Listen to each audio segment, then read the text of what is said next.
बिहार में सियासी हलचल तेज है। नीतीश कुमार को लेकर अटकलबाजी का दौर भी जारी है। बीजेपी नेताओं का रुख नीतीश कुमार को लेकर नरम भी पड़ गया है। कुछ दिनों पहले तो बिहार बीजेपी के अध्यक्ष सम्राट चौधरी ने यहां तक कह दिया था कि नीतीश अगर बीजेपी में आएंगे तो उनका स्वागत है। वहीं अमित शाह भी इस ओर इशारा कर चुके हैं। इस बीच मंगलवार को पटना में फिर से सियासी पारा हाई देखने को मिला। दरअसल नीतीश कुमार राज्यपाल से मिलने राजभवन पहुंचे। इसी दौरान उनके पुराने दोस्त और हिंदुस्तानी अवाम मोर्चा के मुखिया जीतन राम मांझी ने सोशल मीडिया प्लेटफॉर्म एक्स पर खेला होबे लिख दिया। जीतन राम मांझी ने इस ओर इशारा किया, बिहार में अब कभी भी बड़ा राजनीतिक उलटफेर देखने को मिल सकता है। पूर्व मुख्यमंत्री मांझी ने एक्स पर लिखा, बांग्ला में कहते हैं खेला होबे, मगही में कहते हैं खेला होक्तो, भोजपुरी में कहते हैं खेला होखी, बाकी तो आप खुद ही समझदार हैं। आइए क्या कुछ कह रहे हैं जीतन राम मांझी, सबसे पहले सुने। हमें भी आते आते मिला।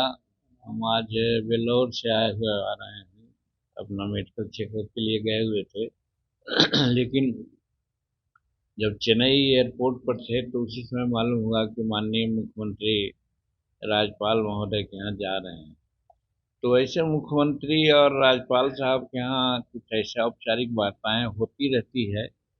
लेकिन ये मान करके हम लोग चल रहे थे कि 20 तारीख से लेकर 25 तारीख के बीच में हो सकता है किसी प्रकार की राजनीतिक डेवलपमेंट हो।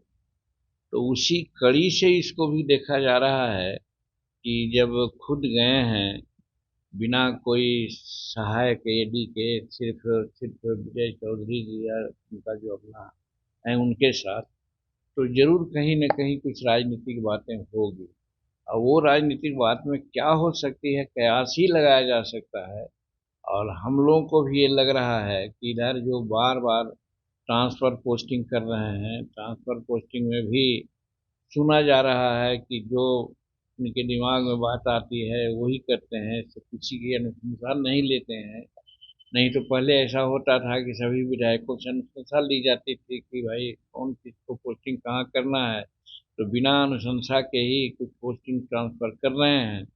और इसी बीच में राज्यपाल महोदय से दर्शन करना जरूर कहीं न कहीं लगता है कि कोई न कोई राजनीतिक चाल है। अब कौन राजनीतिक चाल है, इस कयास लगाने की बात है, हम इस बारे में नहीं कुछ कर सकते। नहीं, आप तो बोले थे कि सर 22 जनवरी के बाद वो आज भी तो बोल रहे हैं, आज भी बोल रहे हैं कि 22 जनवरी नहीं, 20 जनवरी से लेकर के 25 जनवरी के बीच में बिहार में कोई खेला होना है। और कौन खेला होगा ये अब देखिए आगे। ऐसा तो नहीं ना सर कि पहले आप उनके पुराने साथी रहे, पहले आपको भेज दिया गया, फिर अपने भी आ जाएंगे और आपको आगे भेज करके व्यवस्थित करने के लिए। हमको भेज नहीं दिया गया, हमको तो उन्होंने सीधे कहा कि भाई आप मर्ज कर जाइए और नहीं तो बाहर जाइए। अब इसके बीच में हो सकता है उनकी कूटनीतिक चाल हो, तो इसको मैं क्या कर सकता हूँ। लेकिन ये जरूर मैं कहा है कि अगर भाजपा के शीर्षस्थ नेतागण नीतीश कुमार जी को अपने फोल्ड में एक्सेप्ट करते हैं, बुलाते हैं, न्योता देते हैं, तो कम से कम जीतन मांझी विरोध नहीं करेगा। तो आप उनके सहयोग में रहेंगे ना सर? अब फिर विरोध न करेगा तो इसका क्या सर, मतलब जिस हुआ। तरह से लालू प्रसाद और तेजस्वी यादव मिलने गए हैं और फिर नीतीश कुमार का राज्यपाल से मिलना, क्या लगता है कि प्रेशर पॉलिटिक्स जो है प्रेशर बिहार में पॉलिटिक्स नीतीश कुमार का सर। अब कोई भी राजनीतिक आदमी रहता है, कुछ न कुछ तो अपना चाल तो चलता ही है, इसमें कहीं कोई दो मत नहीं है। एक तरफ सीट का बंटवारा का सवाल है। आप देख रहे हैं कि नीतीश कुमार कह रहे हैं कि जितना जल्दी हो सीट का बंटवारा हो जाए, और लालू प्रसाद जी कहते हैं कि इतनी क्या जरूरत है। तो इसमें भी दोनों में मतभेद है। और इस बात के लेकर के जब कुछ आगे बढ़ने की बात होती है तो हो सकता है तेजस्वी प्रसाद और लालू प्रसाद, लालू बाबू दोनों उनको मनाने गए होंगे कि आप कुछ विशेष मत कीजिए, हम आपके साथ हैं। एक कयास ही लगा रहे हैं हम लोग, ये कोई टेंजिबल बात नहीं है। लेकिन मिलना राजनीतिक है, दोनों बाप बेटा मिले, ऐसा लग रहा है कि कहीं न कहीं कुछ है बात। नहीं तो हमने तो ये भी सुना है कि कभी-कभी माननीय मुख्यमंत्री भी बुलाए थे मिलने के लिए तेजस्वी प्रसाद जी को, तेजस्वी प्रसाद शायद नहीं गए थे। इसी बीच में बाबू ललन सिंह और माननीय मुख्यमंत्री जी में भी कुछ बातें हुई, और उस बात के बाद आपने देखा कि जो नेशनल कार्यकारिणी की बैठक हुई थी, संगठन हुआ, पुनर्गठन हुआ, उसमें ललन बाबू और उनके लोगों को दरकिनार कर दिया गया है। तो ये सबसे ऐसा लगता है कि ललन बाबू लालू प्रसाद जी के हिमायती रहे हैं, ऐसा पहले भी मैंने कहा है। तो आज उनको जब दरकिनार कर दिए हैं, तो लगता है कि लालू जी का प्रेशर से हटना चाह रहे हैं, बचना चाह रहे हैं माननीय नीतीश कुमार, और उसी प्रेशर को कम करने के लिए लालू जी और तेजस्वी प्रसाद माननीय मुख्यमंत्री जी के यहाँ गए थे। क्या असर पड़ा है मैं नहीं कह सकता।